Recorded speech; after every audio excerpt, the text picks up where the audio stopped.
अगले 10 दिनों की मौसमी सूरत हाल के बारे में कुछ मालूमात दी जाती है और बताया जाता है कि मानसून कब ख़त्म होगी। तो 10 दिनों की मौसमी सूरत हाल के बारे में बात करें तो अगले 10 दिन मौसम खुश्क रहेगा, धूप निकली रहेगी। अब मानसून की बात करें ये कब ख़त्म होगी तो 16 से लेकर 19 के दरमियान कश्मीर के इलाके, खैबर पख्तूनख्वा के इलाके, पठवार के इलाके, वहाँ पर कुछ इलाकों में बारिश होने के इम्कानात है। बाकी बात करें फैसलाबाद, सरगोदा, जंग, यहाँ पर भी कुछ हल्की फुल्की बारिश हो सकती है 16 से लेकर 19 सितंबर के दरमियान।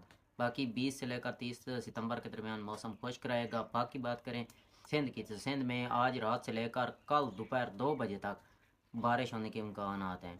ज़्यादातर तो सलाबी इलाकों में भी बारिश होने के इम्कानात हैं। सांगड़ और नवाब शाह यहाँ पर बारिश होने के इम्कानात हैं। बाकी बात करें कराची की तो कराची में के मगरबी हिस्सों में तकरीबन 150-200 मिलीमीटर के राउंड अबाउट बारिश होगी। मशरकी हिस्सों में तकरीबन 50 से 60 मिलीमीटर तक बारिश होने के इम्कानात हैं। तो उसके बाद वहाँ पर भी मौसम क्लियर हो जाएगा।